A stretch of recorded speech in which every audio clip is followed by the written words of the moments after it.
All right, I'll call the meeting to order.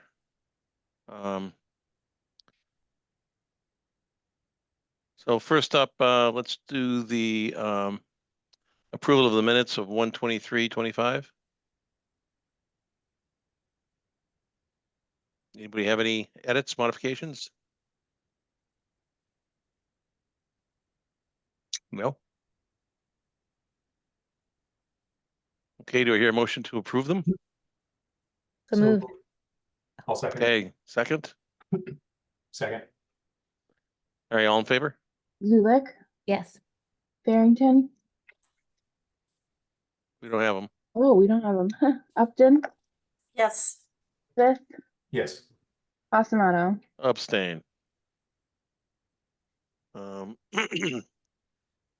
Okay, I see that we had a discussion here, but it's I don't see them in the attendees. There's one person who's unlabeled. If they're Jenna, you can use the raise hand feature. Oh, I see raise hand. Hold on one second. Let me make sure this is who we're.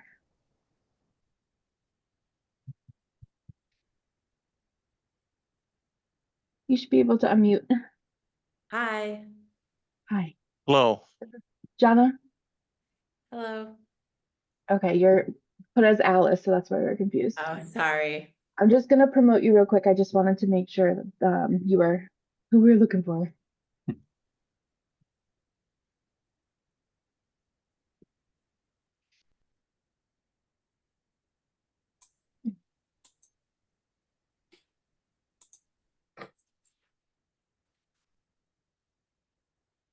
Hi.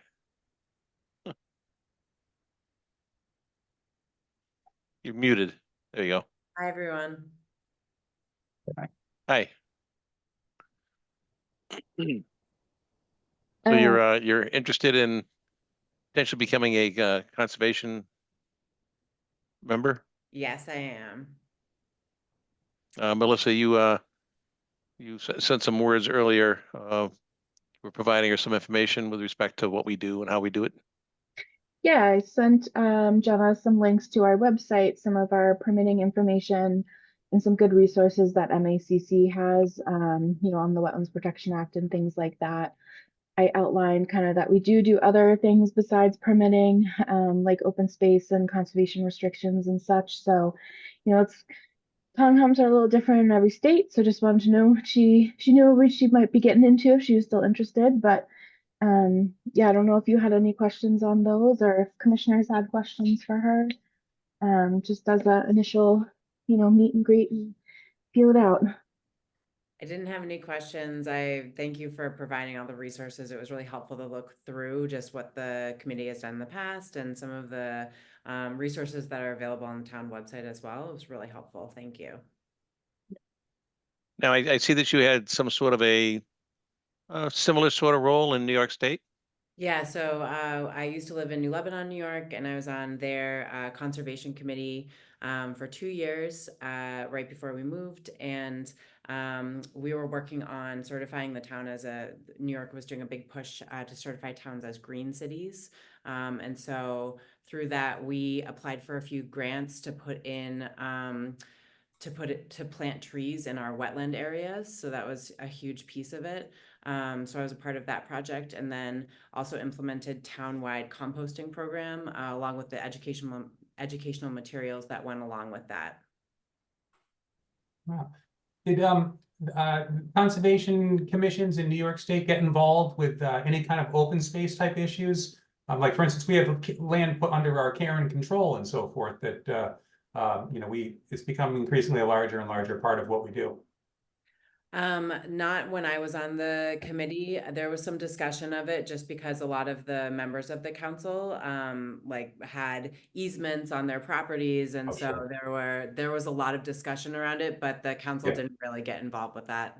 Okay. And just by the way, I happen to grow up in Pittsfield, about 3 or 4 God. miles away from New Lebanon. We used to, when I was a kid, we used to end up hiking over in New Lebanon, across, going over West Mountain, over the Taconic Range, and ending up in there. It's a beautiful area. But it's gorgeous. Anybody else have any questions?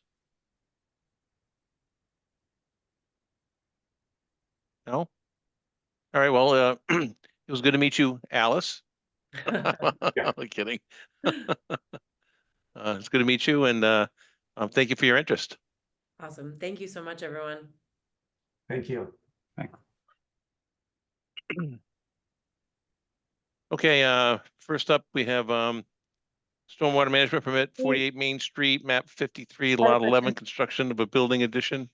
Do we vote to send Jenna to select board for review, or how does that work, or do we do that later? We can do it later. Oh, okay. Yeah, we probably should get into the public hearings because we're a few minutes late and we have people waiting, so we should probably hop Okay. into that. In accordance with the provision of the Southborough Stormwater Erosion Control Bylaw, Southborough Town Code Chapter 154, the Southborough Conservation Commission will conduct a public hearing on Thursday, February 13th, 2025 at 7 p.m. via virtual Zoom meeting. The commission will consider a stormwater management permit for a project located at 48 Main Street, map 53, lot 11, for the applicant Fay School. The project description is the construction of a building addition. Good evening. Thanks for having me. My name is Chris Hodney. I'm with Niche Engineering, civil engineer on this project, and I'm here on behalf of the Fay School. I don't think we need to promote them, but I do see Diane Byrne from the Fay School here also.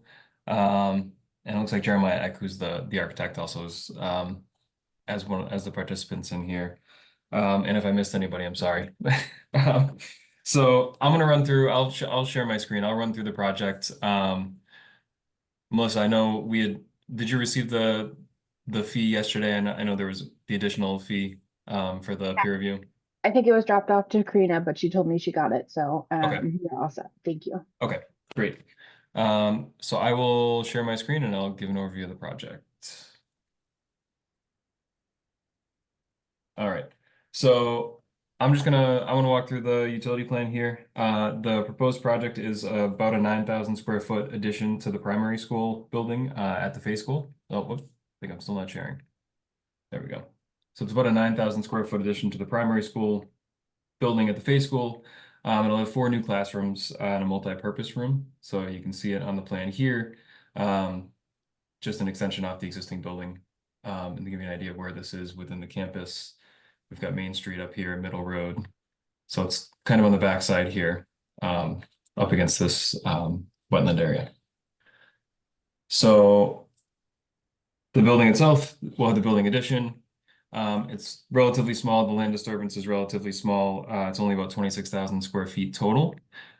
So we need to do kind of 2 things here. One is to relocate some existing utilities that are some storm drains, which run underneath the building footprint. So you can see those highlighted in green here. The new building will be on top of those. So we're going to relocate the storm drains to go around the building, as well as provide some stormwater management to meet the town's bylaw and requirements. So we've got this new underground infiltration detention system adjacent to the building.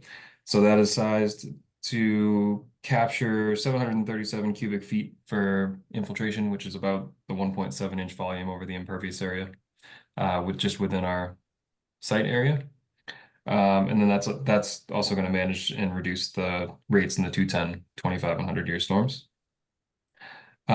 We've also got, just from a land disturbance standpoint, new water and electric, which is going to run from the water and electric rooms in the existing building over to the new building.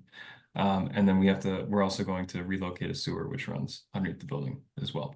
No changes to where the site ultimately discharges, which is highlighted right here. That's the head wall where basically all the storm drainage from this area would go in the existing condition. It'll continue to go there. And then also just for reference, we are outside this, but the highlighted in blue here is the 100-foot wetland buffer, which is well beyond the limits of our project. So that's an overview. I'd open it up for questions if there are any.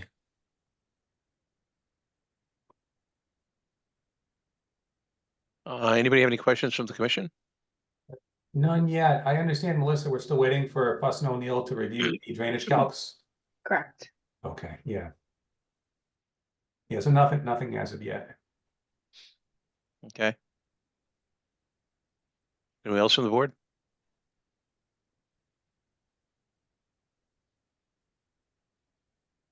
looks like no. So again, waiting for Fuss and O'Neill to provide some comments back on this. Yep.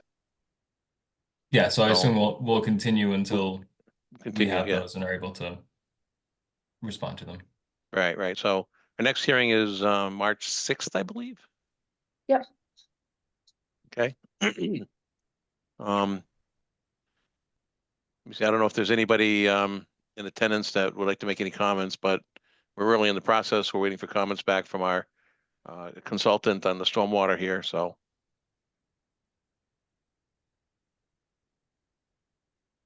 Nothing? I don't see any hands raised. Okay. Nope. All right, with that, do I hear a motion to continue? So moved. Is there a second? Second. All in favor? Zulik, Yes. Barrington, Yes. Upton, Yes. Smith, Yes. Osmanno. Yes. Okay. Next, we have a notice of intent, 12 Wood Street. This is a continued requested. So they're asking for a continuance. Melissa, is that right? Correct. Yep, and Okay. I think Joe also has to go out to re-review some of the changes to the wetland line, so there's still outstanding issues with the floodplain as well that the engineer hasn't picked up, so I think that's still coming, Joe. If you wanna take that into consideration, I'll keep you posted as I get more information. So do we want to continue this to March 6th, given the ground cover, or what are we I would thinking? I would still continue it to March 6th just in case. It We might get a be big another, melt? yeah, who knows? Wishful thinking. Yeah, It's gonna be very cold next week. we'll put it in a short time slot. All right. All right, so do I hear a motion to continue to next meeting on March 6th? So moved. Do I hear a second? Second. All in favor? Zulik, Yes. Barrington, Yes. Upton, Yes. Smith, Yes. Osmanno. Yes. Okay. Now back to Ms. Zulik's question earlier. We have a few minutes before our next public hearing. So do we want to go ahead and nominate Jenna / Alice to the select board for appointment to the Conservation Commission? Absolutely. There's a thumbs up. There's another one. Thumbs up. Okay, everybody's got thumbs up. So Melissa, can you put together a little note for the select board? Sure, do you want to do an official motion just to seal the deal? Sure. I'll make the Do I hear motion. an official motion to recommend? I'm gonna butcher Jenna's last name here.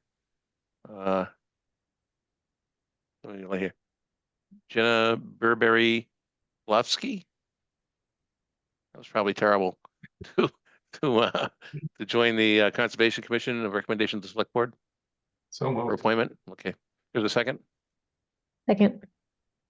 All in favor? Zulik, Yes. Barrington, Yes. Upton, Yes. Smith, Yes. Osmanno. Yes. Great. Okay, Um, we still have 6 minutes. I think the first COC, I do see someone from Beals and Thomas that is here. If you want to take that up, I think that should be relatively quick since it's kind of been reviewed previously. If that's okay with you, Mark. This is Crystal Pond Road and Costlin Drive. Correct. Does this have something to do with EMC / Dell? Yes. I need to recuse myself. I'm Okay. I work there. All right, Ben, is that okay with you then? Absolutely. Absolutely. Just give them a second to move on over.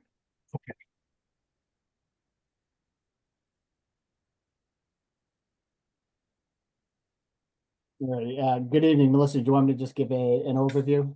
That'd be perfect. Thank you. Oh, great, thank you. So we actually filed 2 certificate of compliance requests. One is from a project that was constructed back in around 2017. And the project, as Melissa noted, did go through review for a street acceptance. It was for the relocation of Washington Street. So Washington Street used to come straight out to Route 9. It connected into Cosland Drive for traffic safety reasons, as well as Crystal Pond Road was realigned at the intersection of Cosland Drive, and then extended down to the Westboro Southborough town line and continued through Westboro down to Flanders Road. That work was completed. There was a couple of things that weren't done that was part of the original design plans that are not going to be done, and one was a fire pond. It was sort of an optional thing based on whether it was necessary. It was deemed not necessary. And then the second is there was originally going to be, and it wasn't part of the notice of intent, a wastewater treatment plant for the development of the Dell, or at the time EMC campus. But a force main that was from the existing pump station out there was going to pump to that. So that force main was not built. And that pump station still takes sewer flow to Route 9 down into Westboro from Southborough through an intermunicipal agreement. So that certificate of compliance request is for the work associated with those roadway improvements. So we're looking for a certificate of compliance for that. The work was completed in accordance with the plans, other than those minor things that I had noted that were not done and don't propose to be done based on Dell EMC not going forward with a corporate campus out there.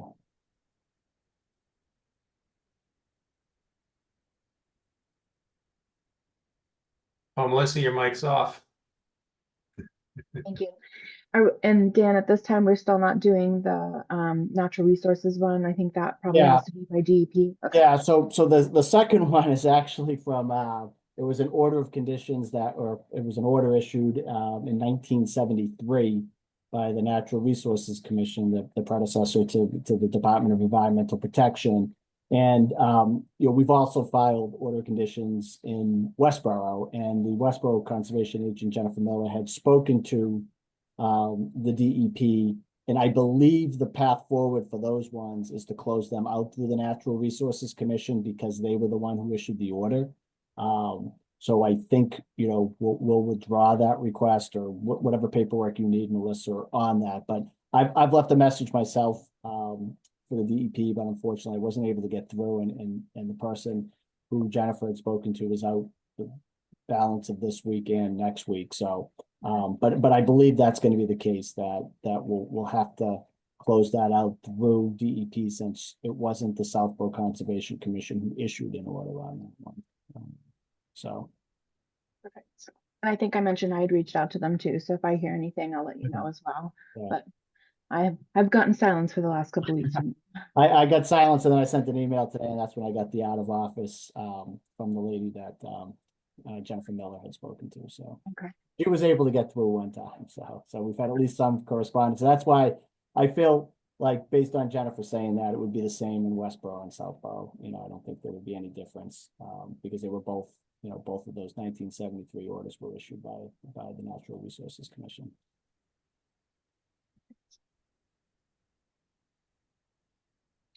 All right, so they're just looking for the complete COC for the 290-826 for those road improvements that were previously reviewed in 2017 for the road acceptance. That was done through planning and town meeting. Okay. Any questions, comments from the commission? Does not look like it.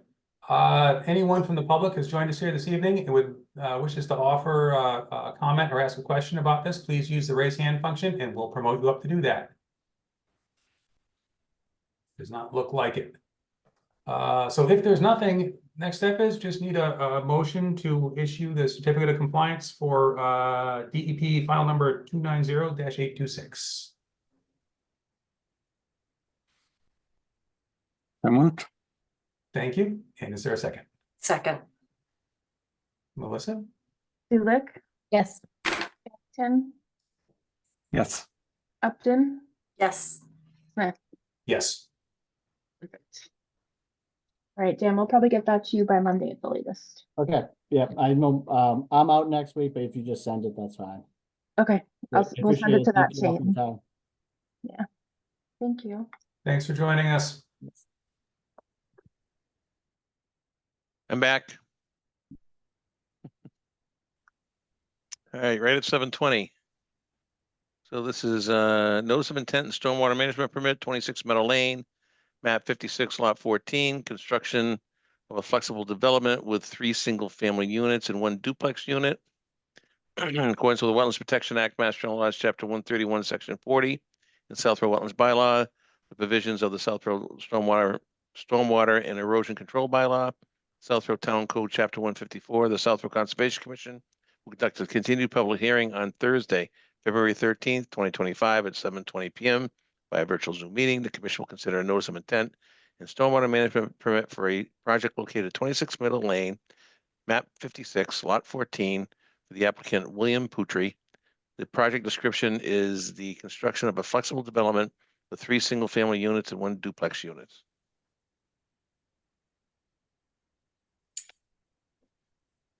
Good evening, Peter Bemis here to present for Mr. Poutre. And so there's been a bit of disconnect with time. We did submit a response to Fuss and O'Neill's comments, and then we had the wetland scientist comments. So I thought I would probably just use tonight, not necessarily to go through Fuss's comments, because I think a lot of the items that they've raised will be addressed. I thought we would take the time to talk about the overall site plans, the wetlands, so you're more familiar with these site plans. We did have a meeting with the planning board earlier this week, and we're likely to make some revisions to better respond to some of the commentary that came from that meeting. But generally, from the commission's perspective, the goal here is to try to set aside open space and to minimize impacts to any of the resource areas. So would I be able to share, Melissa? Yes. Sorry, I just had this pop-up from Adobe going across my screen, so bear with me 1 minute here. Share screen.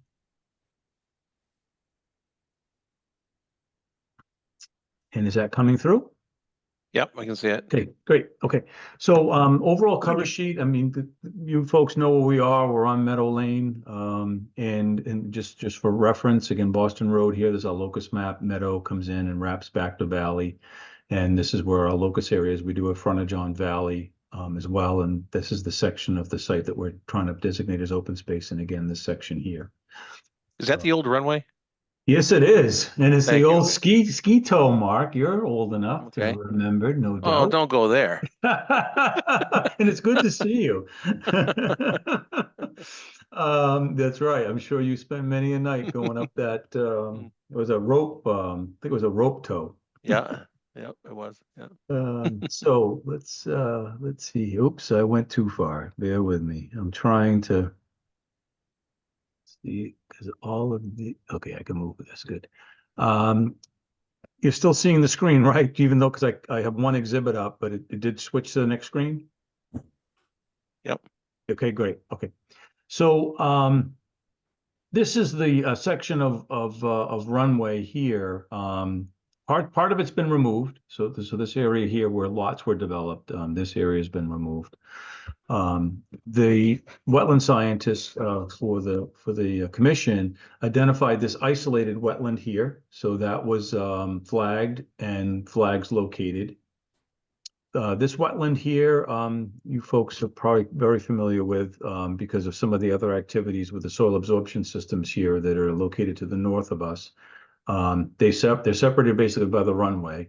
A portion of this runway is going to be removed. It's probably about 30 to 32 feet wide. We are going to maintain a 12-foot section because the gentleman that purchased Peter Calander's house at 30 Meadow Lane here has a right of egress down this road portion of the runway. So he's agreed to allow us to make it smaller, but we can't eliminate it. But we'll be able to free up that paved surface and let that go back to Meadow, like some of the lands adjacent to it. We've got another wetland area here. Really there's no change at that end of the site, and there was no other commentary there. And this shows that continuation to Valley here.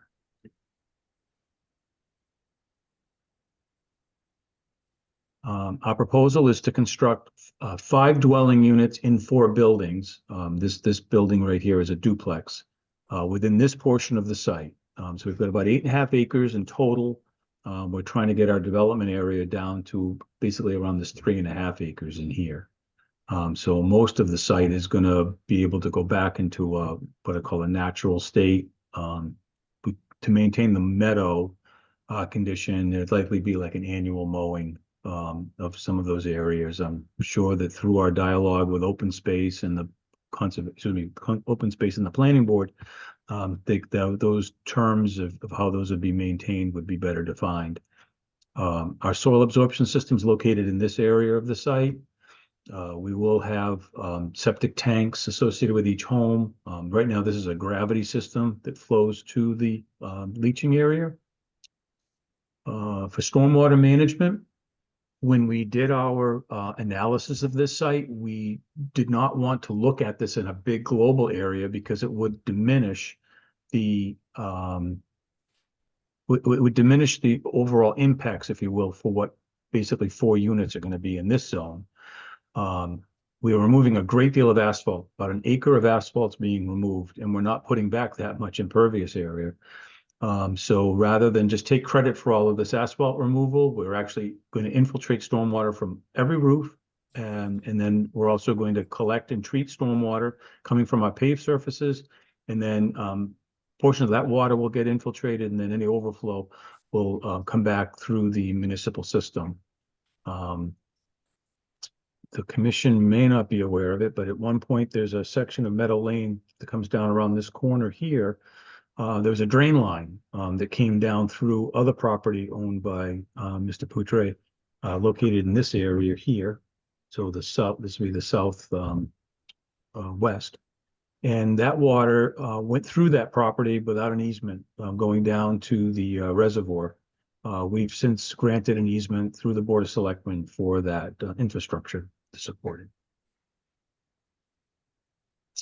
it. Grading and drainage. Little bit of cut that goes on in this section of the site. Some fills along this section of the site. We really don't have a great deal of grade change. This is where the old hangar was for Peter Callander. There's a fill that has to go into that because it's basically a hollow right here. Again, the stormwater management system, we've got this infiltration system located here for the roof and pavement areas at the back end of the site. And then we've got another one located right here with, again, tie-in and tie-in. This isolated wetland will be displaced and replicated. And with our stormwater overflow from here, we'll be able to let water go through this. So there'll be a feed to I would characterize this really as a rain garden. So there'd be a channel that we bring it down and we connect back into the existing resource here. Haven't really seen that this thing overflows. This was built as part of the airstrip. When I believe it was CMS Construction in Marlboro did their work, they were smart enough to create a low spot here. We went back through the aerial photography with Melissa to show her the sequence of events. I mean, this was just an open meadow. And when they started to build this runway, you could see that they had excavated this area so that surface water would be directed here. So over the years, it has established a wetland community. And as part of this, what we're recognizing is that there needs to really be a controlled way out. So we basically put a stone filter strip here so that the water can, if it does go out, it's going to have a way of getting out and getting out in a controlled manner. For utilities, again, a lot of this is outside the buffer zone, but just so you know, there's a water service that will come in for each of the units. The sewer is basically a gravity sewer coming from every unit, going to a soil absorption system on site. Stormwater, again, the break point's about in here. So everything in that front end goes through this system and out, and everything from the back end goes through this system and out.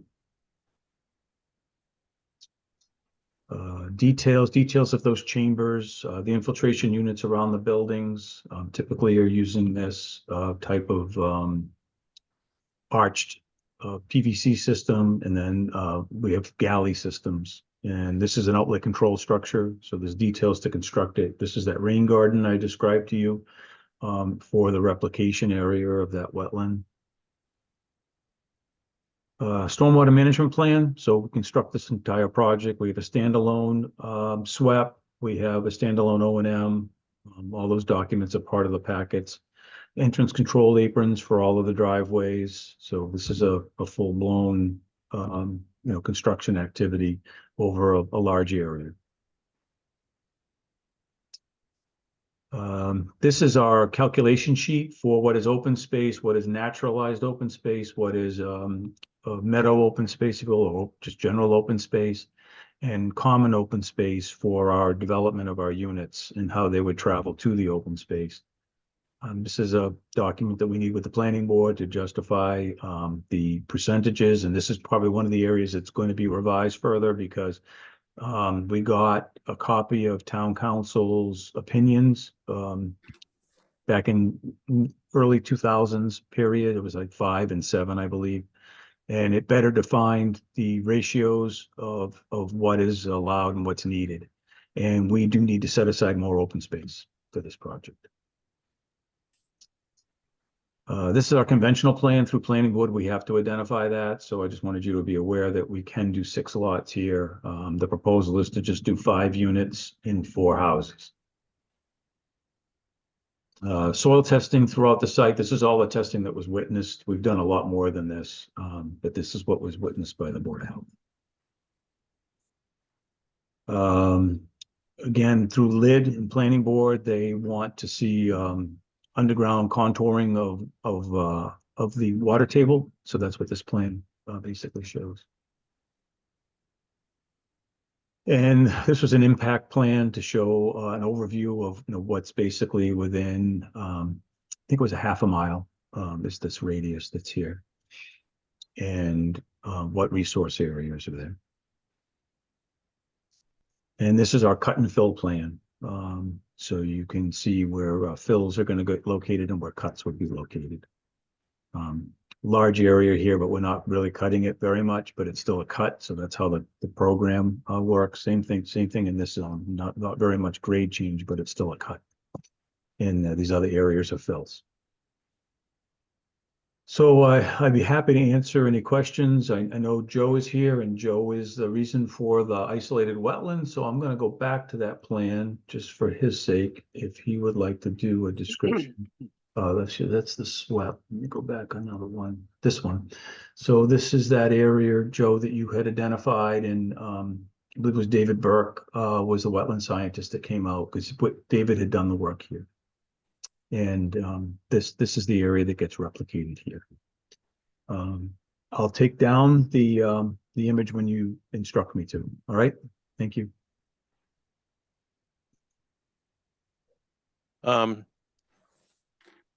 Joe, do you want to make any comments at this point? I can make some general comments.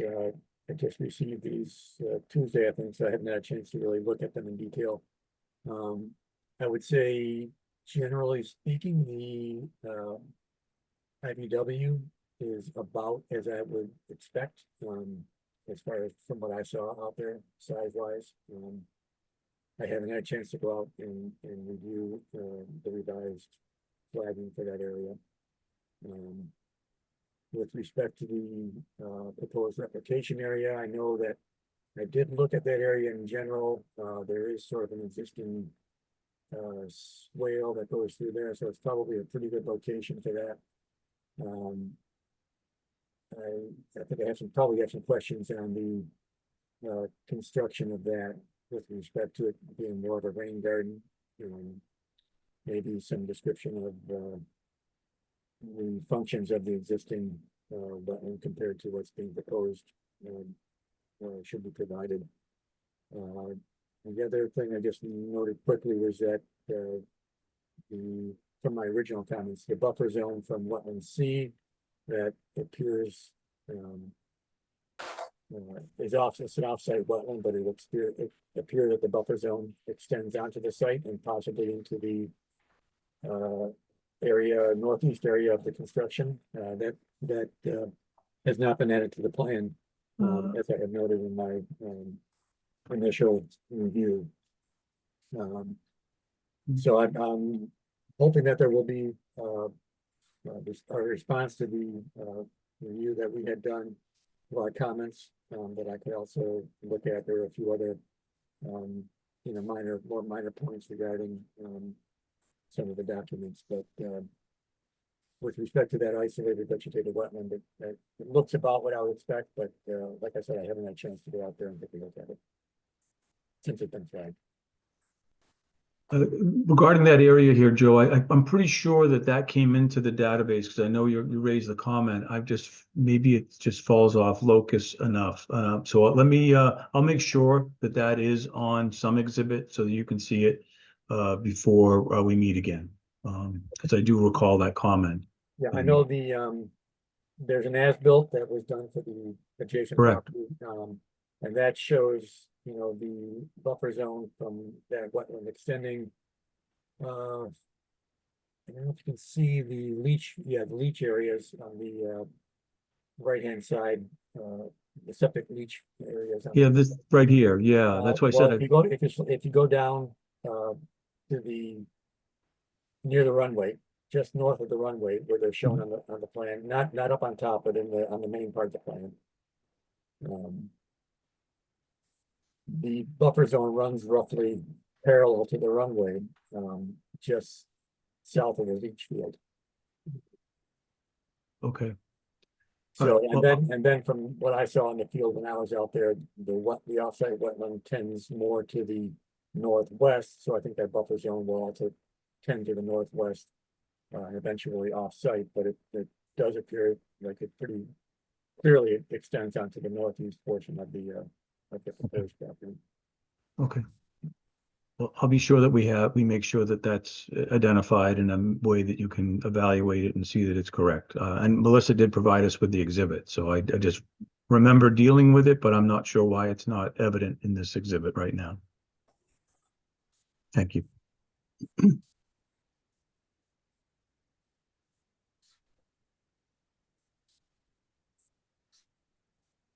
Anybody have any questions at this point from the commission? I have a question about the replication area. I thought we were looking for 2-to-1 instead of 1-to-1, but this is drawn as 1-to-1. So am I misremembering, or does that need to get bigger? Yeah, well, it's an isolated area. If we were going to do it, because we'd want to maintain the ability to walk along this edge, we would be mining the side of the hillside. We are setting aside a great deal of open space here, and I think I would ask that if we could just take it as a collective versus, I just hate to come in here and muck out what's probably good, healthy vegetation to create something else. But if you feel like you want 2-to-1, I'll be happy to do it. It's not like there's not enough land here to do it. It's just to what end, I guess, is what I'm trying to understand.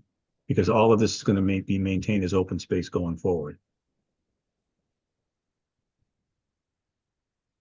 Yeah, it's generally what we look for when you're filling something in like that, right? I think our next public hearing is going to have the same issue, so. Oh, all right. Well, I didn't expect this to be here. And honestly, if it wasn't for probably poor maintenance along the edge of the runway, it probably wouldn't have been there. But it is what it is. Joe picked it up, and I'll look at it further then. I just really don't want to cut down some vegetation just to achieve it. But we might be able to just pull this back further. Instead of bringing this down here, we could bring it down here, and I probably would get closer to 2-to-1. But the idea here was to maintain a walking path without going on to DCR land or a butter to the north. Mr. Chair? Yeah. Yeah, Peter, maybe like a description of the functions of the existing wetland relative to what's being proposed would be helpful. Okay, yeah, it's going to be a lot better than what's there now, Joe. You're right. That's not a bad approach. Thank you. There are details for what this garden is going to be. So, but I hate, for you to have to make a judgment call, but it's going to be a nice resource area that will actually provide some stormwater and benefits, and then habitat benefits, because there's a lot of berries and flowering shrubs, all natives. Yeah, what's there now isn't much. It's really just because of poor maintenance along the edge of the runway. So What, a wet swale? it's a wet swell. There's probably some hydrophytic grasses. Joe, you probably had a better sense of what was there, but maybe some sensitive fern. I'm just trying to remember what else might be there along the edge of the runway. Yeah, it's pretty much herbaceous. I would say wet swale is a pretty good characterization. Yeah. Okay. So you're gonna be seeking a waiver from the 2-to-1 requirement. I guess I would really tend to defer to Joe on the best outcome for the habitat in the area. I think, Joe, not to completely throw it in your lap, but with your expertise and the time that you spent out there, if you think the overall habitat would be improved with a 2-to-1 replication area, or if you think it would be better at 1-to-1 with the protection of some of the open space, I guess I'd be very curious to hear your opinion on that if we were evaluating a waiver request. So we'll put some more effort into it too, Ben, because like I said, I think our stormwater is coming from here. I'm actually putting it in a conduit to get here. So Yeah. it wouldn't be really that hard to come here and get closer. We may still fall short, but I think it's the quality of what we're going to give you back that would definitely outweigh what's here now. So from that perspective, but we'll do our best to try to get closer to that 2-to-1. Thank you. Any other comments from the commission? No, okay. So this will be continued. Yes. And I'll look if there's anybody in the public that wants to ask a question or make a quick comment. There's more work to be done here. Not seeing any hands. I see no hands, okay. Given that, do I hear a motion to continue to the next hearing on March 6th? Is that enough time, Peter? Yeah, I think so for now, Mark. Let's keep it active. And if I have to, because of something that results from the planning board procedures, then I'll, because we have a meeting coming up with them too. We have to decide whether we're staying with that or not. But I know you have a deadline, and I really would like to get Fuss's comments back before we have to meet again. So we'll put me on the agenda, but don't put me first, so or put me early so that you can bump me if you have to continue. I hate to mess up your agenda. Okay, all Thank you. right, so do I hear a motion to continue to March 6th? So moved. Second, Second. all in favor? Sulik, Yes. Barrington, Yes. Upton, Yes. Smith, Yes. Osmano. Yes, Yeah, thank you All right, very thank much. Have a good night. yeah, you too. All right, next we have 7:30 notice of intent, 120 Turnpike Road. So this is a notice of intent that's in front of us for the Wetlands Protection Act. So in accordance with the Wetlands Protection Act, Mass General Laws, Chapter 131, Section 40. It says in the Southborough Wetlands Bylaw. Is that right? No, just WPI. That's what I thought. Okay. So scratch that. The Conservation Commission will conduct a continued public hearing on Thursday, February 13th, 2025 at 7:30 p.m. via virtual Zoom meeting. The commission will consider the notice of intent for a project located at 120 Turnpike Road, map 37, lot 120-4. The applicant FD 120 Turnpike LLC. The project description is a construction of a 60-unit apartment building.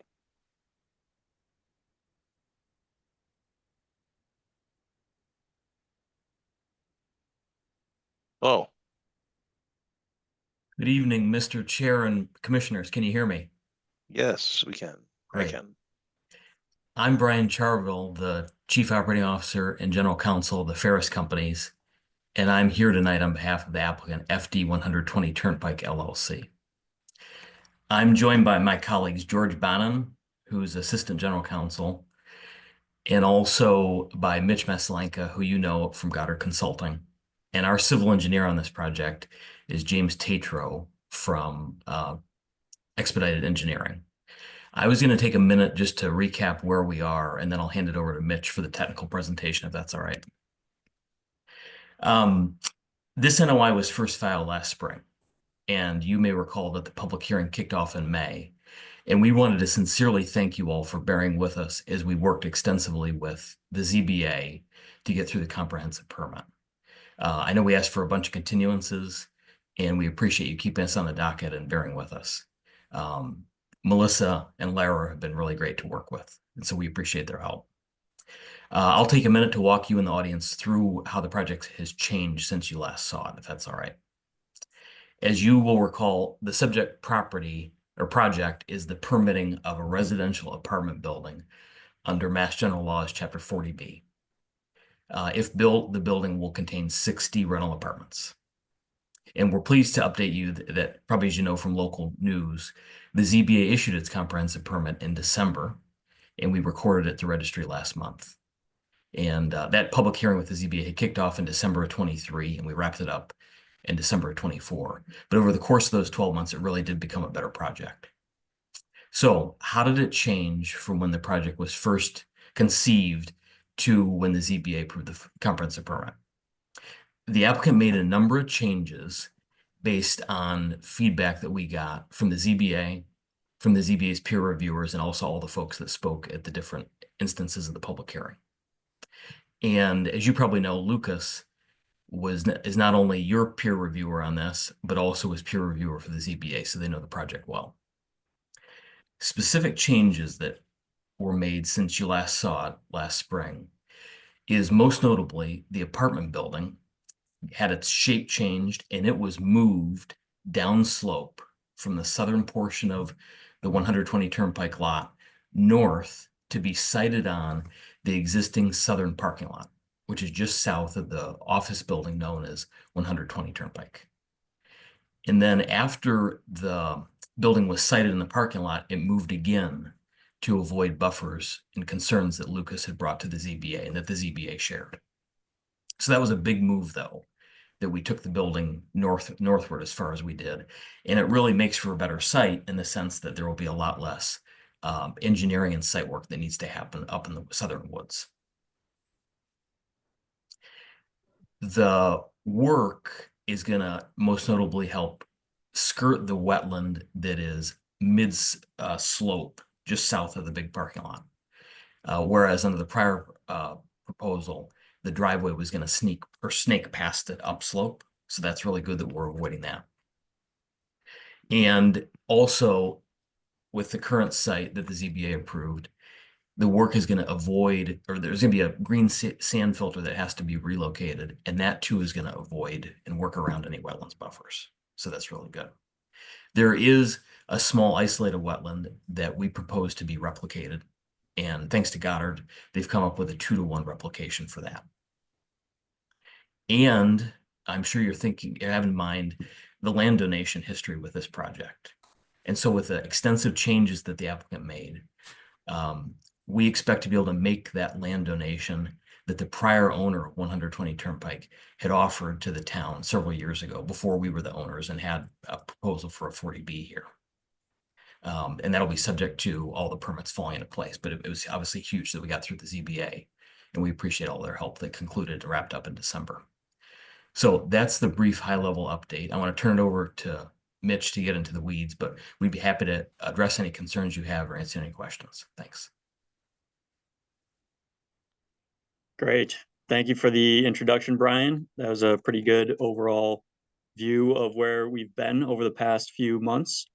So I'll share my screen now to give the commission first an overview of the existing conditions of the site, and then we'll get into this proposed site plans to show you guys what the proposed project will entail.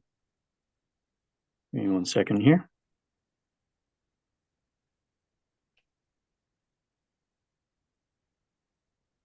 So I'll first start off with a view of Mass Mapper, which the commission may be familiar with this website, just showing an aerial view of the site to understand where it's located in town. So we have 118 and 120 Turnpike Road, 2 commercial buildings located off of Route 9. So this is the Sudbury Reservoir here. I'll zoom out a little bit just so you get a better sense of where we're at. So there's our Sudbury Reservoir, and then we zoom in and we have our 2 buildings here. So access to the site is by Route 9 eastbound going this way. You enter the site here and you can access several parking lots in several different areas throughout the site. As you can see, there's quite a bit of parking space available for the existing tenants of the building, for their businesses and their vehicles for parking throughout the day. Like Brian had mentioned, there is this portion of the southern part of the parcel that is forested. This is a hillside, so the site slopes from this property boundary down towards the parking lots. This is conservation land further south here. We have additional commercial sites off to the west and to the east as well. We have that plant nursery and then some land owned by DCR right here. So additional notes on existing conditions. Portions of this forested upland or forested hillside here has wetland features. So about right here is where a wetland begins and drains down slope to a catch basin located down towards the base of the hillside here. And that drainage eventually makes its way through underground pipes, which eventually discharge out to a stream over to here. And then that stream eventually makes its way to the Sudbury Reservoir. The hillside also has existing drainage swales located along this line here, where any natural runoff from the hillside will eventually, if it is surface runoff during heavy rainstorms, will hit that drainage swale and make its way to that catch basin there. So not a whole lot of surface drainage is getting onto the existing parking lot unless it's from over here. There is a portion where some surface runoff during rainstorms is evident that it makes its way over here and eventually hits the pavement. But like I said, the drainage swales are paved, covered up with soil right now and a little bit overgrown. But if you dig down a few inches into the soil, you hit the paved drainage swales, which are present there. So we also have two other resource areas on site. We have two ponds. Those were constructed back in the 1980s when the two buildings were constructed on the site. They were designed to capture all the runoff from the pavement of the driveways, parking lots, and buildings. So the majority of the water in the pond is a result of stormwater runoff as well as natural groundwater.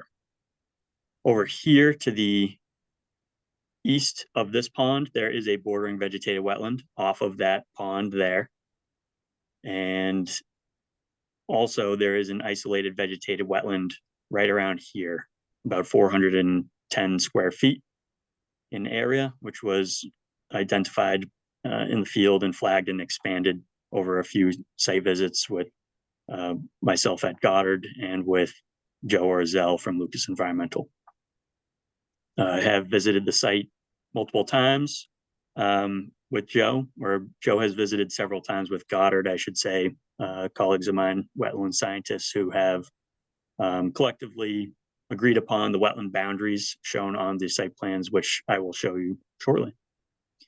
So that is an overview of our existing site.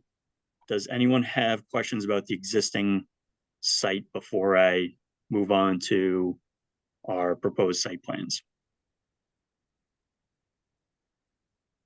Awesome. Okay.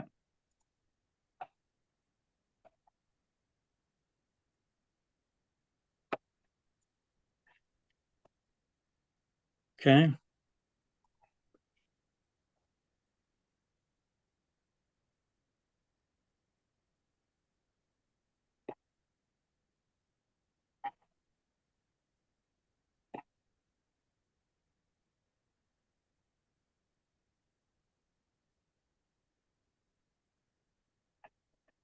So can everybody see those site plans here? Yep. Awesome. Okay, so we do have an existing conditions plan showing our resource areas in a bit more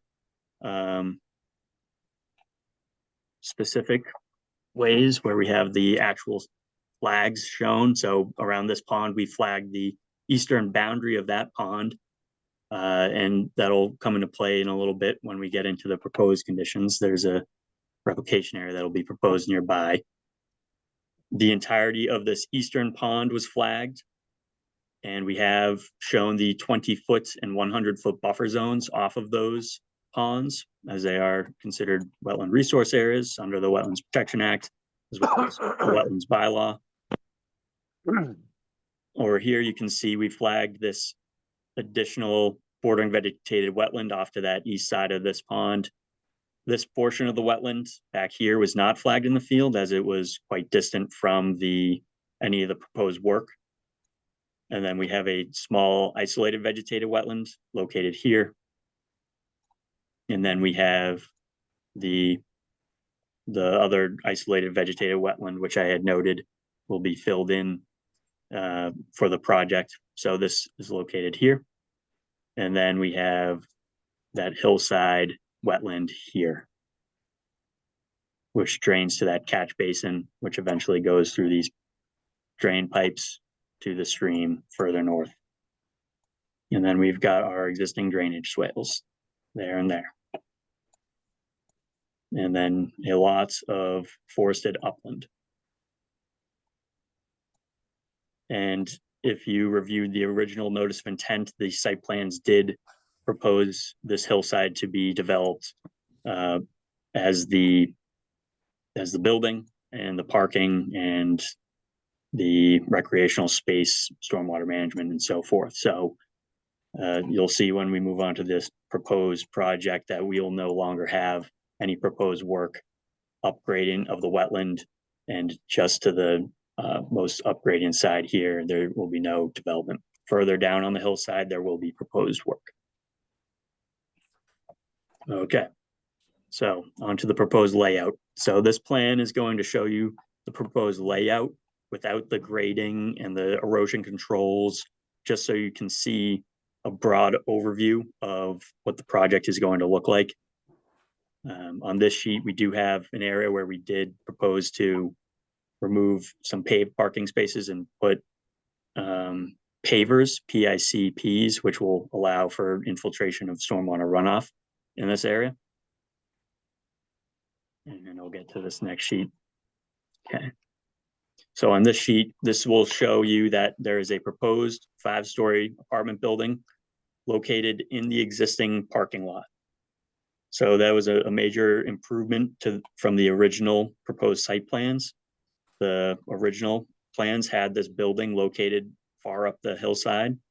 Now it is proposed entirely within the existing footprint of the parking lot. Additional space behind the existing parking lot to the east of it will need to be cleared and utilized for parking. So you can see there's 2 rows of parking here, as well as a garage unit that'll hold 10 cars. There will need to be a retaining wall just to help with the grades, so that we reduce the amount of grading within the 20-foot buffer zone. So the project did do its best to adhere to the commission's bylaw regulated 20-foot no disturb zone. So here we utilize that retaining wall to respect that 20-foot buffer zone here. You'll also see we have a proposed riprap pad outside of the 20-foot buffer zone. This riprap pad will capture runoff from proposed building, as well as natural drainage from the hillside. You can see this drainage swale here will be filled with stone to allow for any natural drainage coming off of the hillside to make its way to that drainage swale and eventually make its way down to the riprap pad. I personally see this as somewhat of an improvement from what's there. What's existing now is the paved drainage swales, which capture all the runoff and bring it to that one spot, to that catch basin, and eventually bring it to the stream further down gradient. This allows the natural runoff from the hillside to make its way down here to to the pond area, up gradient of it into the buffer zone before making its way into the 20-foot buffer zone and eventually to the pond. Additional items we have shown here, we have the dumpster pad proposed as far from the pond as feasible over here. One thing I failed to mention on that aerial photograph was there is a existing sand filter, recirculating sand filter over here. You can see it very faintly in gray. It's a rectangle shape. That is where the septic for the existing structures is managed. So that will need to be relocated for this project to happen. So I'll get to where that's going to be relocated in a second. But this area is being converted from basically a septic use area to parking and garage space. And then just north right here is forest land that'll be converted to the garage and parking space. Additionally, we have 12 garage units here and roadway access this way. And this brick hatching here is to indicate where pavers will be used for the roadways and parkway surfaces instead of a impervious asphalt.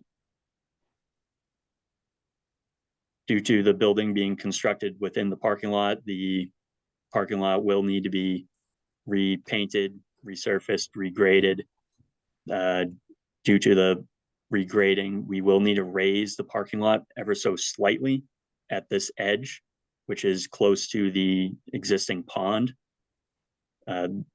The proposed work here is within that 20-foot buffer zone that the commission has in their bylaw as a no disturb zone.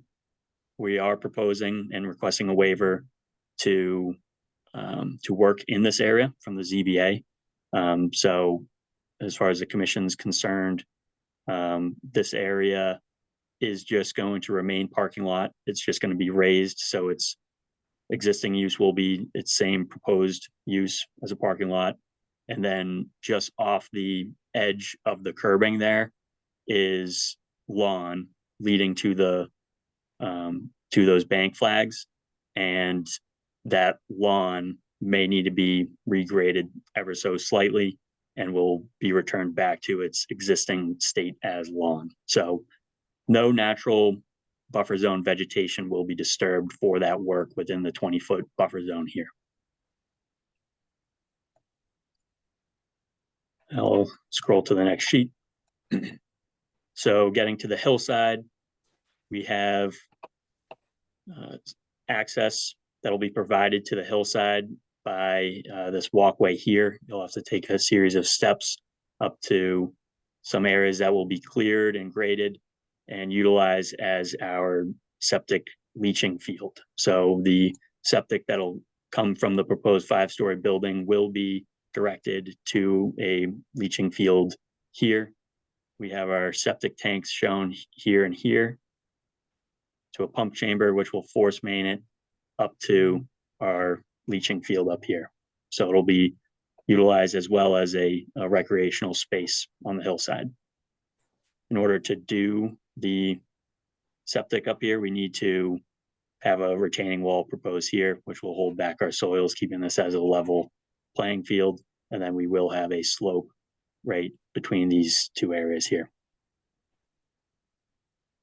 Later on, I'll show you the landscape plan. This slope here will be revegetated with landscaping plantings and surrounding the entire clearing here as well.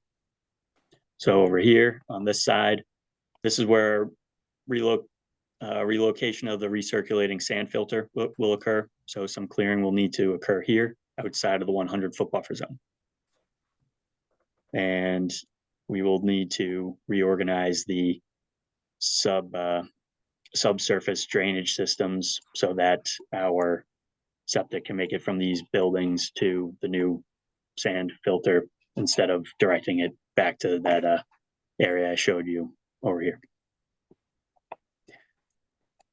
We have another swale coming off this side that is proposed to capture the natural runoff from the hillside. And yeah, so I believe my last thing to note is this isolated vegetated wetland. So this area again is about 410 square feet of isolated vegetated wetland, regulated under the Southborough bylaw, but not regulated under the Wetlands Protection Act.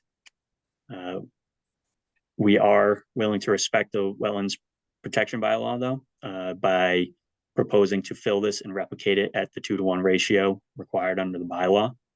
So that is proposed just on the other side of this pond. I'll get to that sheet in a second here. So right here. So this area will be proposed to be an isolated vegetated wetland, an existing upland forest area. It'll be 838 square feet, so just over 2-to-1 ratio of fill area to creation area. This area was identified in the fields during a site walk with myself and Joe from Lucas Environmental. So this area was flagged out as a larger area of potential suitable location for replicating isolated vegetated wetlands. So the area was chosen mainly because of the lack of trees and saplings. The area does have shrubs and herbaceous plants. The shrubs that are present are all invasive species: glossy buckthorn, honeysuckle, privet. And there are vines, oriental bittersweet vines present. And we found that that area would be suitable for the replication due to we wouldn't be impacting native trees or saplings or shrubs. So it'll sort of be doing a invasive species management as well. So this area was also chosen because the soils in the area were promising for wetland replication. We did test bits. Joe also was there for digging around. We looked at the test bit over by Rep 11 and Rep 1, those 2 flags. There's a test bit we did with augers and found that signs of prolonged periods of soil saturation were present below 12 inches of the soil surface, but within 2 feet of the soil surface. So it's a promising that within this area, we'll likely have to excavate 1 to 3 feet to create a isolated vegetated wetland. This area was also chosen due to its ease of access. We have this existing parking lot, which vehicles will be able to utilize during construction and drive around the building. So this area currently is lawn space, and then patio space here, and then more lawn space used for access around the building. There's lawn space up to about here, and then you have the forested upland here. And there is a suitable path to take that does not have saplings or trees in the way. There may be some shrubs we need to remove, and herbaceous plants may be damaged, but really just this little stretch here will be the small bit of access we need to make through natural areas of the site. So this is the best location on site to build the replication area. Other sites that we looked at were closer here to the D series bordering vegetated wetland, which it had a lot of large trees and saplings and shrubs, all native, that would have been a shame to remove, knowing that this area does not have that. Also, access to this area would have required additional clearing of perhaps trees, saplings, and shrubs to just access that area. Additional areas were investigated on the hillside. However, based on the soils and vegetation, we would have had to remove vegetation of native trees, saplings, and shrubs. And soils were not nearly as promising in terms of how deep we would have had to grade down to find soils that were exposed to prolonged periods of soil saturation. So overall, that is our proposed project. I believe I have covered everything that the commission might find interesting for this project. So please let us know if you have any questions. We're happy to answer those.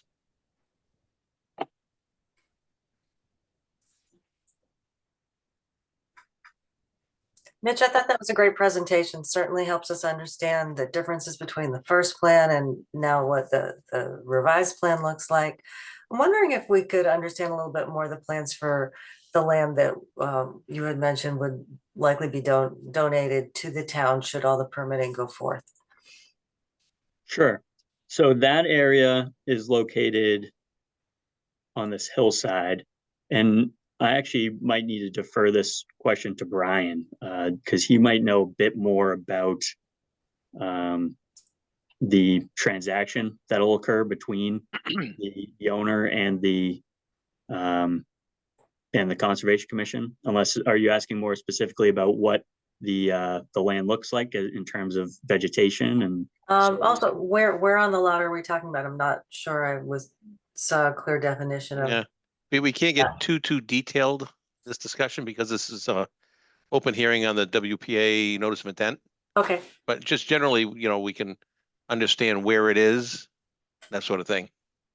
Sure. Yeah, generally it is in this hillsided area. I might be able to find a plan that shows where those property lines are.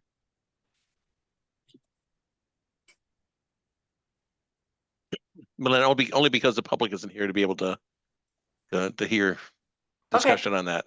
That's all. That's fair. Yeah, the plans I have, I don't believe show the proposed lot lines.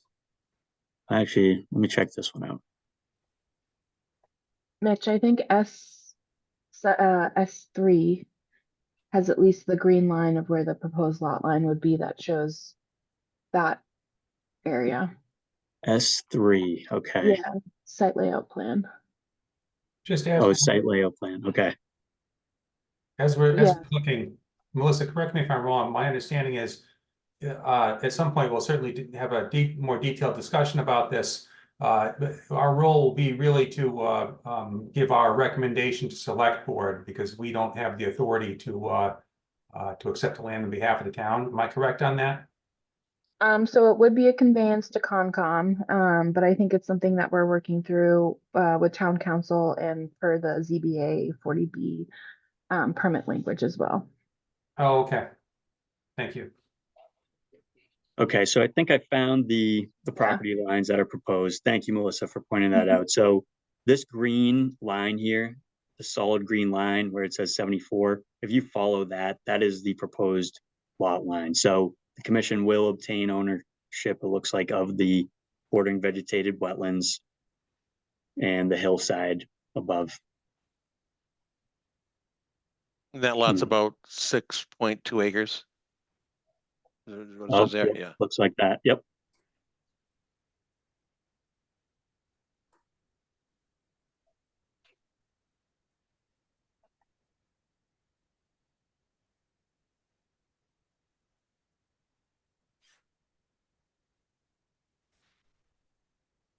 Does that answer your question, Melinda? It does, thank you. Oh, good, okay. So does anybody else have any comments or questions on the overview?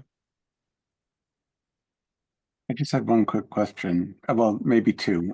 So the area that's encroaching in the 20-foot by the pond, where that retaining wall is going, is that paved parking spaces right now? Yes, so this Okay. area, it actually won't be a retaining wall in the 20, it'll just be parking lot that will remain parking lot. It just needs to be raised up ever so slightly in elevation, and same with the lawn just on the opposite side of the curbing there will just be slightly raised and return to lawn. Okay, thanks. And Why then do you have to raise it? I think to pitch the stormwater toward our drainage in the parking lot. Okay. It doesn't work correct today, in other words. Yeah, exactly. Okay. Yeah, my other question was about the building roof. I guess I was wondering, where does the water go that falls on that? Yep, so this corner right here, you can see there's a line leaving that building here. It'll make its way underground. That's a pipe, another pipe here, and then that pipe will discharge onto this riprap pad here. Okay, and that's for the whole roof? It's going down that one corner. Okay. Yes.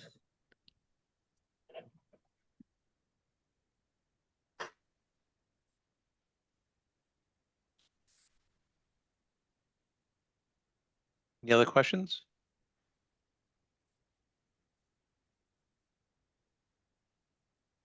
No? So there's more work to be done on this, obviously. More review work and so forth. So, Joe,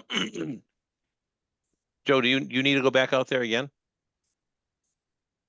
I don't believe I need to go back out again. I'm in the process of reviewing, the revised information. I hope to maybe get something to you, before the meeting today, but was not able to get that far along. But should have something for you soon. But I've been out on the site a number of times, and I would agree with Mitch's characterization of the proposed replication area in the wetlands. All the wetland delineation shown in the plan appears to be appropriate as what we agreed upon in the field. Okay. All right, so Joe, wait for your review of the revised plans. And we'll be able to have that by the next hearing, in preparation of the next hearing, March Yeah. 6th. Get that to you shortly. Okay. I couldn't understand you. You were kind of garbled. Maybe it's just my Oh. head, my headset. We'll have that to you shortly. Oh, okay. Thank you. All right, any questions or commentary from the public? Raise your hand and we'll promote you through. Okay, I No see none. hands. All right, so do I hear a motion to continue this to the next public hearing, which is March 6th? So moved. There's a second? Second, All in favor? Zulik, Yes. Barrington, Yes. Upton, yes. Smith, Yes. Osmato. Yes. Okay. All right, thank you. Thank you, Commission. Thank you. We'll see you on March 6th. Okay, have a good evening. You too. Good night. Okay. All right.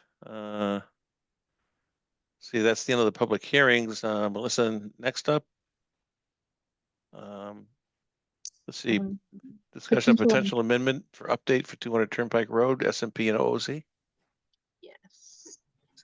Give me a second, I'll bring Peter back in. And I think, Joe, I don't think there's anything else that we need you for tonight if you wanted to release him. This one's pretty straightforward. You're on mute, Joe. I don't think there's anything else that I've looked at on the agenda. Okay. Well, thank you. All right, well, thank you. Have a good night, everyone. Yeah, you Night. too. Bye. Mark, can I jump in just for half a second? Yeah, go I ahead. just looked in the attendees and I saw that I believe Jenna, who's seeking to join the commission, has rejoined us, probably waiting for a vote, and rather than keep her in suspense. She's been here. Oh, I'm sorry. I just happened to notice. I was afraid she was waiting till the end of the meeting. Okay, We great. voted. We did. Yeah. Yeah.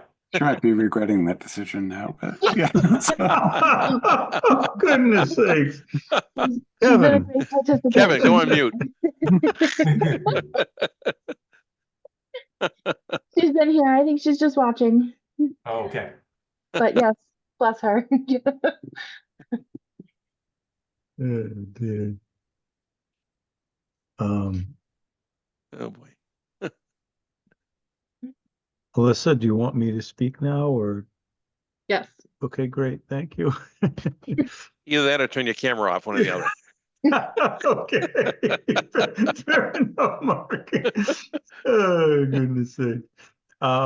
If I could share, so let me get this back again. Thank you. Peter Bemis, Engineering Design Consultants, here on behalf of John Crandall. So John is the proud owner of 200 Turnpike Road. We are making modifications to our major site plan, which is more of an issue for the planning board because they have a provision in zoning that if you make any building change, period, you're going to go back through that process. And that is what we're looking to do. So if you'll allow me, there's no change to our existing conditions. We are actually in construction. This is the better plan for you to be looking at. And for those of you that may not remember this project, the DPW building is located here. Middle Road is located here. Route 9 is to the north. This is 206 Turnpike. So these are basically two buildings that are set well off of Middle Road with Turnpike Road addresses. They do gain access from Middle Road just before Leeds Farm. And you have to come through this parking lot at 206 to get here. I know the commission, some of the members will remember there was a daycare here at one point. That was the first time we got involved with this property. And then there was a few other activities with some subsequent owners. This building back here is two-story, 12,000 square foot building. This light gray was the original parking lot limits. And what we've done is we've expanded to these parking lot limits, but we've not built a building yet. So everything is pretty much here. The underground stormwater system here for infiltration of the parking lot. This is the underground system for the building. That pipe has been extended to this area. Septic systems located here. All of the perimeter work is done. We planted wildflower mix along the slopes here. Rain garden was built in this area. So pretty much everything is here. Now it's time to deal with the building. And we originally proposed this building. It was 70 feet wide with a separate salt shed of 45 by 100. So there was basically a 9-foot space in between. And then there's another foot here that's been taken out of these storage containers for the salt. The impervious area doesn't change at all. So instead of water dropping between the buildings and going on the pavement and then draining to these catch basins, now it's going to get collected with a roof drain system tied into this. This system overflowed into this. This system overflows into the rain garden. So there's really no change from hydrology. If anything, it's frankly better. There's a little less treatment needed with the surface water, and then there's more clean water going into the system right from the get-go. We are before planning board to make that change for the building. We are coming to you tonight because I would like to try to do this administratively with you folks. The buffer zone for the wetland extends to here, so we're outside of the buffer zone with the change. There's some wetlands over here, and there's a 100-year floodplain. We're outside of that, so it's really not an issue for the commission to be concerned about. We would give you an as-built that reflected this, but we thought that the best way was to raise our hand ahead of time. If you want us to do an amendment formally, we will, but I would prefer just to do it through an as-built. When we submit for certificate of compliance, we would note the change in the building area. There's a little less pavement that got put on this side too, just for edification. A little bit extra pavement here. We found an existing drainage system that we had planned on keeping. We were not the first engineer for this project. That engineer had proposed that, so we continued with that proposal. During construction, we found the pipe deteriorated. So instead of just letting that, well, we could have replaced the pipe and then letting it discharge somewhere down here. We don't know exactly where. We basically just said to the owner, let's just abandon that section of pipe and tie it into our system, which has been done. We had to go back. We're still in a little bit of a review with Fuss and O'Neill on that right now, because they questioned our CDS units, whether they were basically capable of treating less water, which we knew the answer to that, but they still wanted an answer, so we gave it to them. And we put a new treatment system in up here too, by the way.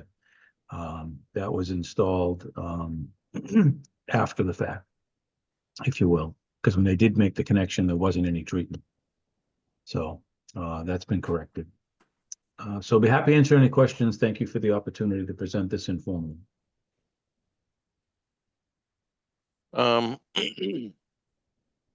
what you're asking for is what process should we kind of utilize for this change?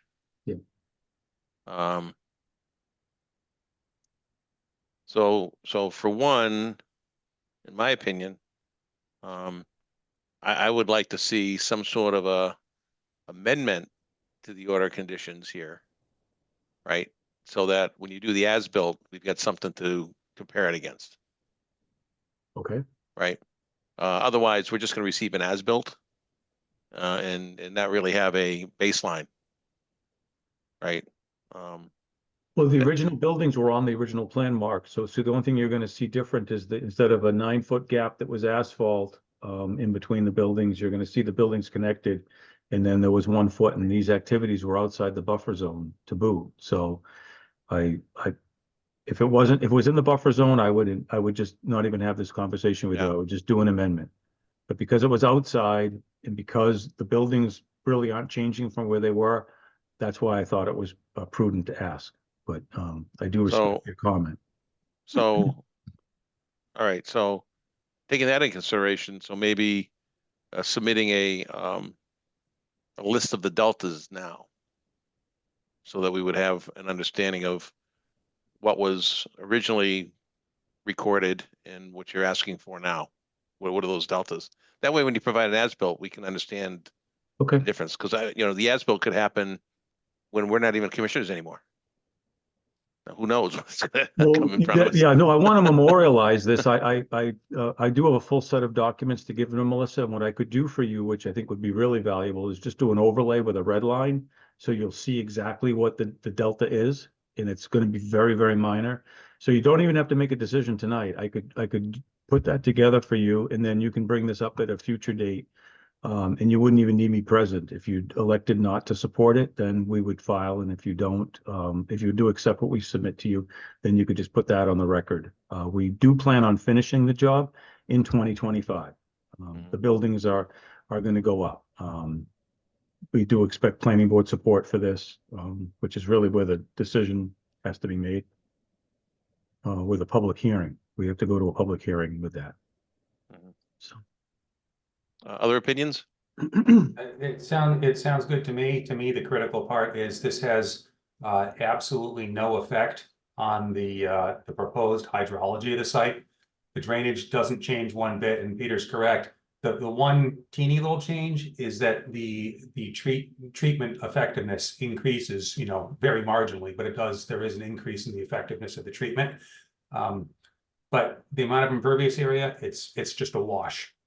We're trading asphalt for rooftop and not very much of it. So I think in this case, the administrative change, I'm comfortable with it. I know Melissa maintains fantastic files so that, 10, 15, 20 years or whatever, this needs to be referred to. It will be memorialized in there.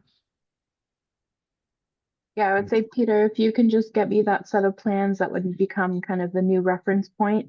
Then when the commission makes a decision, we issue kind of just a standard letter with the plan title stating those are now the plan of record. If there's any other documentation you need to update to solidify that, I would also include just the changes to the parking lot drainage as well, just to have that on the record, especially for the SMP. I think that one is more important at this point than the order of conditions, the stormwater, but it would be in both just in case.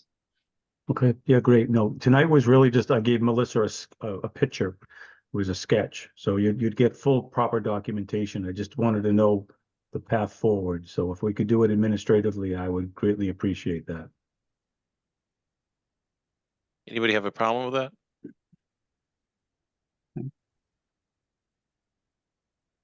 No? Nope. Sounds like that's your answer. Great. Well, thank you very much. You don't have to vote on anything, so I appreciate it. Have a good night. Thank you. Good to see you again, Mark. Take care of your legs. Hey, I went to physical therapy today, and I can bend it to 116 degrees now. All right. Attaboy. Attaboy. Can't go downstairs normally yet, but I'm getting close. Oh, I'm sure you'll be at it soon enough. Well, take care of yourself. Yeah, thanks. Yep, bye-bye. Bye.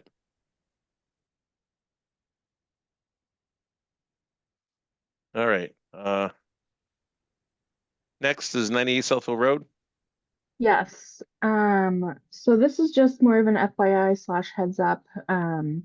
There's been a lot of kind of internal work done on this property from other departments, from both Board of Health and Building, from a uninhabitable kind of standards point of view. So the building is closed right now. It sounds like the family might be looking to sell to another party.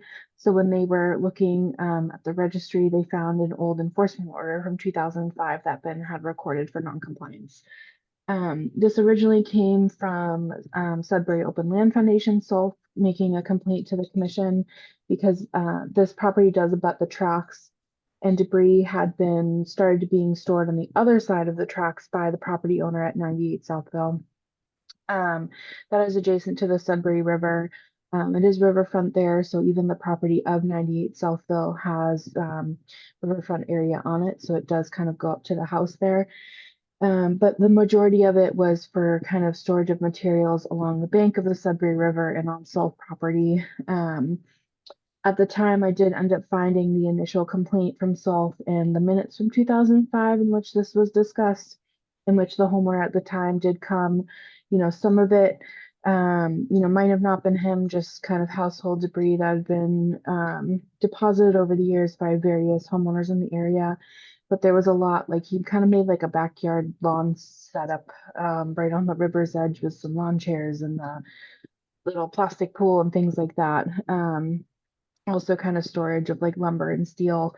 And they did agree to clean it up. And it sounds like, after a request for a continuance or extension, and then ultimate kind of lack of communication at the end of it, the commission forwarded that enforcement order to town council, who had it recorded against the property.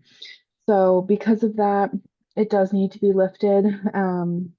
Ironically, about a month and a half, 2 months ago, SOLF reached out with basically a very similar, if not the same complaint, while kind of all of this was in the works with town council and with the other departments. So I had talked to the family at that time about the complaint that had come in.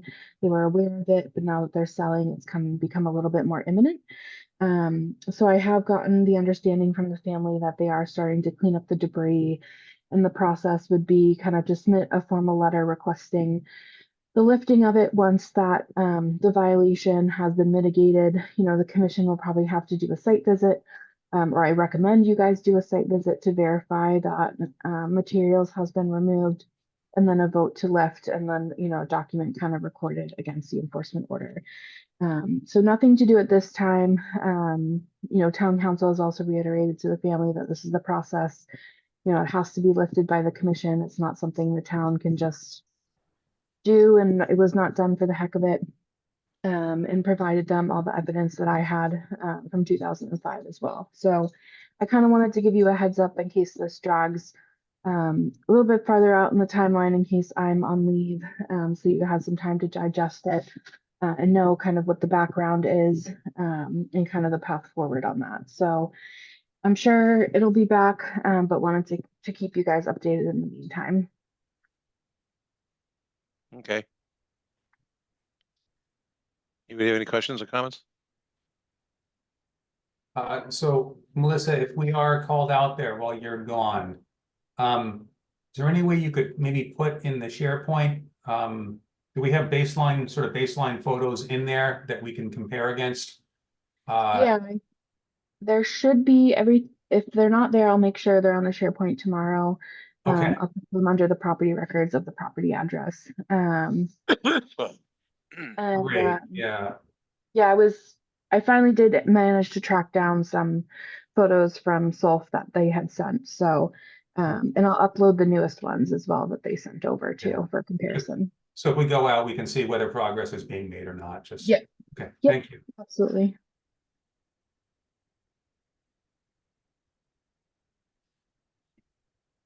Okay.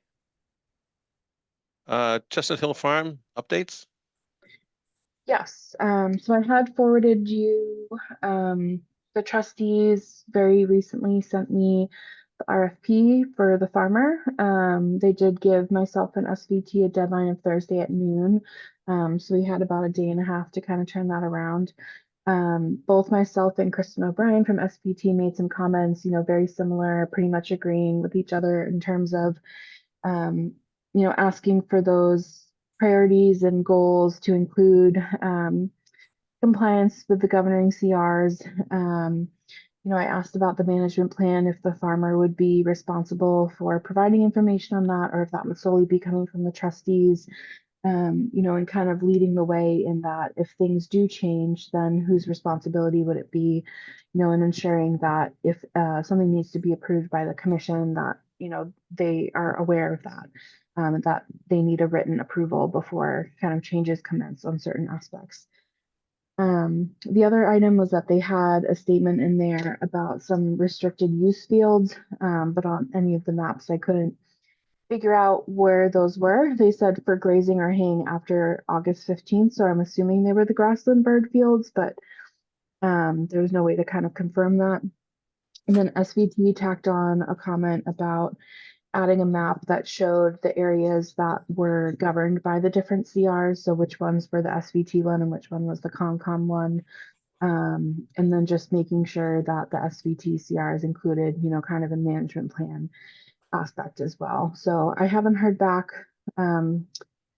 after we submitted our comments, so I don't know if they'll be included. It sounded like they wanted to release it next week. So I'm hoping that they will be incorporated into any potential revisions before release. But if not, at least I tried to at least get all the comments that have been brought up, to date in there. And I will keep an eye on any new information that comes out and make sure you guys are made aware. But I forwarded out the copy of that RFP. So worst case scenario, that's what it would look like. Best case scenario, it would include some of the changes that we proposed. About it on that front. Well, thank you for turning that around really, really quickly, because a day and a half is not a lot of notice. I think it had to be done by noontime today, right? Yeah. Yep. Nope. That was definitely an important one. So I wanted to make sure, I'm sure I didn't catch everything, but at least hit the high points that, continuously come up that I think were important, especially in the last couple of years. Yeah. So thank you for jumping on top of that. Okay. What else you got? Nothing really new on open and active sites. Since we talked about 200 Turnpike, everything's been kind of status quo. It's winter, there's ground cover, so things have been pretty quiet. In terms of the farm dump, we are looking to expect the restoration plan either tomorrow or early next week. So I've talked with the chair of stewardship as well to kind of let them know that there'll probably be a tighter turnaround on that, because I want to make sure that we kind of have that communication finalization before I go on leave, just to make the process a little bit smoother.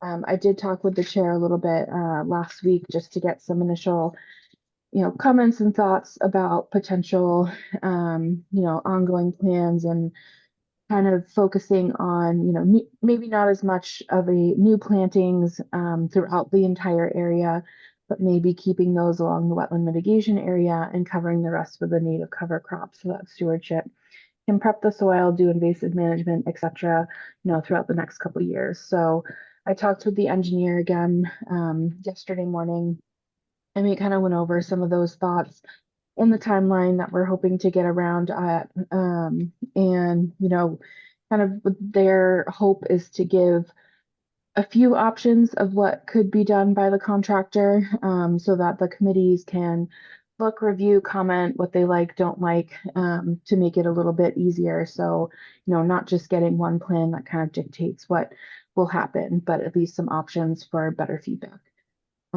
So we'll be getting that shortly. And I let stewardship know through the chair that they'll probably want to make some extra meetings before towards the beginning of March, just to have those commentaries so we can get them back. Because I think they'll have a lot more comments, than us, since they're the daily managers of the property. So that's pretty much it for the farm dump. I mean, everything else, we're kind of in that waiting period until spring. Tackifiers down, the site is stable. All of our testing has come back great. So from a long-term standpoint, we are in a very good place.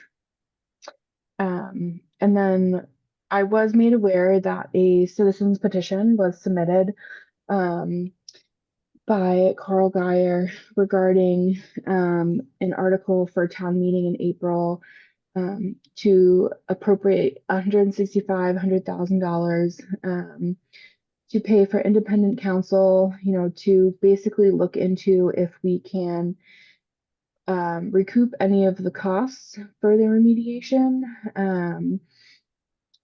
through, I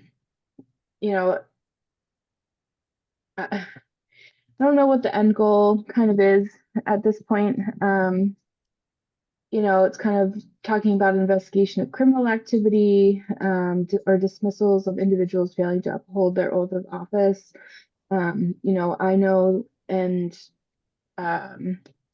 Mr. Geyer at the time as well, that in 2006, the town did look into if we could go after the estate of Farmer Ray after he died, before it expired, and there was no case for that. So in terms of, a 21E, a hazardous aspect, there hasn't been a hazardous waste, accident there. So in terms of that, there wasn't any ability for us to go after the estate. And then just from a solid waste point, it was an illegal landfill, but it seemed like town council at that time didn't think that that was enough to be able to go after an estate either. So, the statute of limitations is much expired by this point, almost 10 years. So I know, at least from a legal standpoint, there's no ability to recoup from persons who might have put debris there.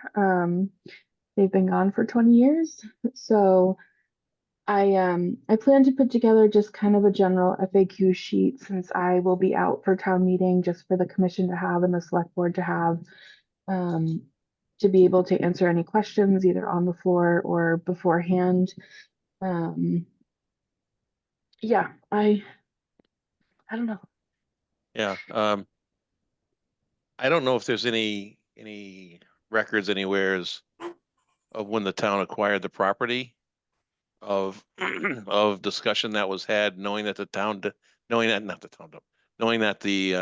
farm dump was there when we acquired the property. Yeah, I have never found anything that we were aware when we acquired of it. It seemed like it was something we stumbled upon or became aware of after the fact. And we have done testing, since the 90s, about every decade. Yeah, we've done testing, So, yeah. And even testing of private wells nearby, making sure that's not contaminating anything. And it's always come back to kind of the same result of, it's a public safety thing because there's a lot of metal, there's a lot of debris. But in terms of hazard, except for tripping hazards, if the public were to get into there, it wasn't a health concern. So it's not as if, in my opinion, we were delinquent in anything, that could have caused harm, from an environmental standpoint. And I think the work in the ACO being under solid waste, not hazardous waste, has kind of reiterated that even further. And I hate to say the project wasn't bad enough to get any grants either, but it wasn't. It's kind of sad. Yeah, and it's cost enough to clean it up. To have to spend another $165,000 to do investigation. I don't know.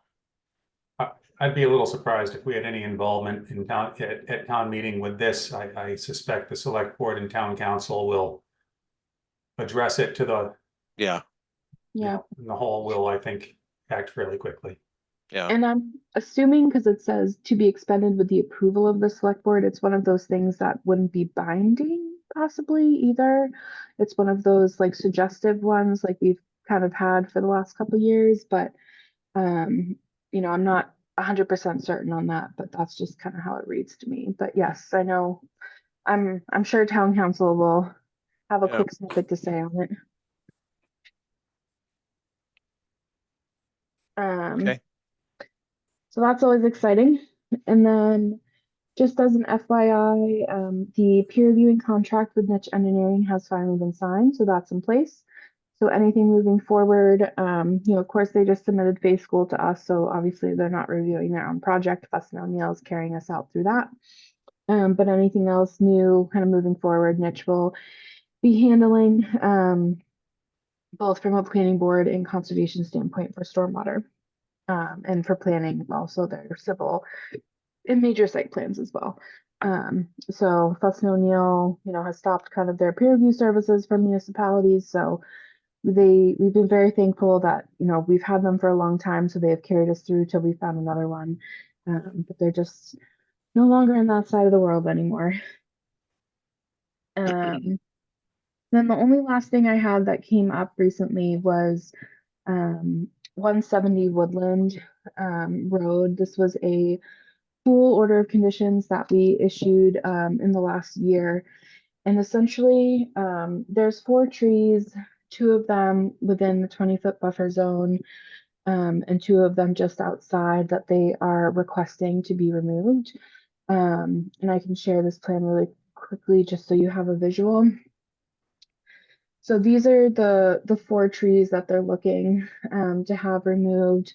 Some of them, especially this 20-inch black oak, I went out there and met the pool contractor, and it seems pretty likely that where the masonry wall has been installed, which is where it's supposed to be, will actually probably impact the root system of this tree, and therefore might actually cause damage to the pool eventually.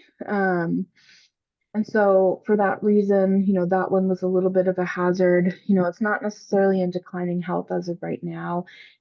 All of these do drop branches, but not necessarily in a decline sort of way. I think, some are because they are covering the pool area that will happen. Some of the these 2 maples are pretty barren on the bottom. So I wouldn't be surprised if they kind of start to go downhill, but didn't have the best evidence of them now. But as kind of mitigation for that, as that request, they initially proposed a 1-to-1 replication ratio.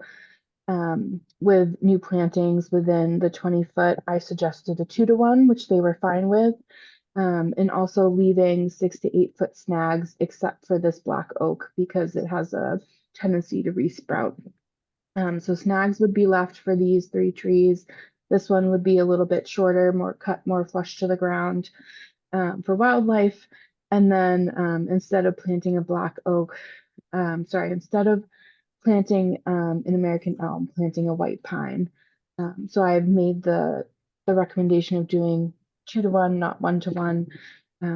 This might not be the exact location of them, but they would be within the 20-foot buffer zone. Planted at least in a 3-foot high sizing. So looking at them, I didn't, in the way that they've proposed it,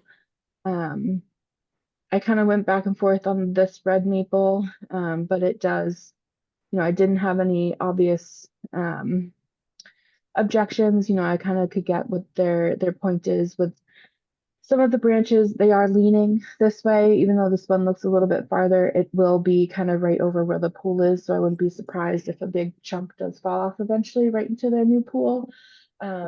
So I am favorable of this request, as long as there's the 2-to-1 mitigation instead of the 1-to-1. So I wanted to see if the commission had any thoughts or objections to this proposal. They've been very forward in having me out and providing the maps, etc., and talking about it ahead of time. I'm fine with it. Hate to lose any elm tree that's growing wild, but I know. is it that close to the pool and shouldn't be that much? It- Yeah. It is, and especially that one, if I remember quickly, I have some photos. It's all of them have a really decent lean, and I think the elm is the one that actually has almost no branches. I think that might be the one that has about no branches left to it. So the other ones, I could get like, okay, the leaf out would probably cover your pool. You don't like that, it's a little bit more hesitant on those, but the black oak and the elm, were kind of the ones that were more the hazard would be impacted by this than the other two. But They're yes, kind of leaning, struggling for light.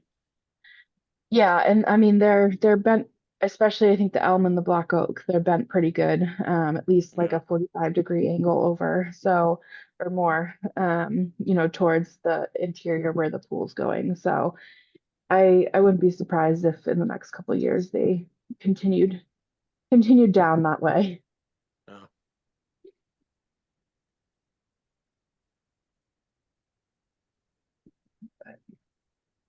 Anybody else? I think it seems like it's reasonable as long as there's a mitigation plan and the actually adding more trees to replace the ones that are not there anymore while still providing some natural habitat with the remaining parts of the trees. It seems like a reasonable solution. I have a question I should probably know the answer to. When we do like replacement trees like this, do they have to replace with trees of a certain age? We don't have like necessarily a specific requirement. So these will probably be on the smaller size, like I think they put in 3-foot high ones, so they're like bucket size, for now. The cost obviously exponentially goes up as the size goes up. Yeah. So these are usually like 1 to 2 inch in diameter kind of sapling types that they put in when they're younger. We could ask them to put in something, larger, but still could be planted by shovel, not a machine. Right. Right. So the trees they're proposing, are they like 1-gallon buckets? 5-gallon No, buckets? I think it's a 5-gallon bucket. I mean, we could ask for like a 20-gallon bucket size. Elizabeth would be a little bit bigger. Yeah, I mean, I'm just, when you talk about these like mature trees, um, I do kind of have that like, oh, it's replacing it 2 to 1, but it's going to take, It's gonna take years. what, 30 years maybe to get to the diameter of some of the ones that we're talking about here. So that's why I always am more hesitant of, um, yeah, Yeah, that's when if there's possibility for us to ask for maybe more mature trees or at least a step in that direction, I think it'd be helpful. maybe something, that they can still put in without using a machine, right? Yeah. Right. The kind of biggest with a shovel. Yeah. Yeah. I don't know what that actually equates to in practice, but I'll do some digging before I write that approval. Yeah. Maybe- ooh, I like what you said there. And Melissa, sometimes I've seen when people put in the smaller trees, they don't necessarily know how much to space them. So when they get big, they don't cause it like get crowded, have the same sunlight problems you were just describing. Yep. So if you're going to help them figure out trees that are going to wind up being very big trees in time, it might be good to give some suggestions about spacing between the plantings. Yep. Yeah, and I will admit they're working with Goddard on this. This is who submitted everything. So they're also, good at submitting that as well. So I think between the two of us, I think these trees have a good chance of being appropriately placed, which is good, which makes me feel a little bit more comfortable. But absolutely, Melinda.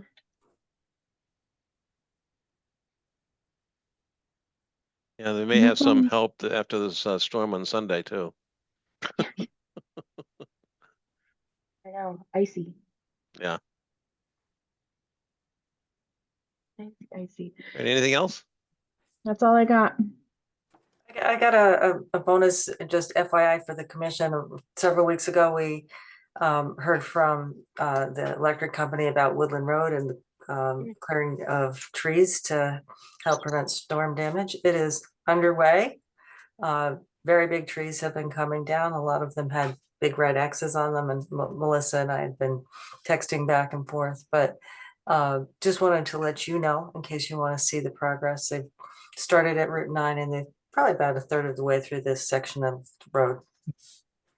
I got one of those in my mailbox as well, but I have underground utilities, so I'm not sure why I got one. So I don't know. You're special. Oh. Special. Maybe they just don't like trees. And they're gonna come. All right, well, given that, do I hear a motion to adjourn? So moved. Is there a Second. second? Second, All in favor? Zulik, Yes. Barrington, Yes. Upton, yes. Yes. Osmano. Yes.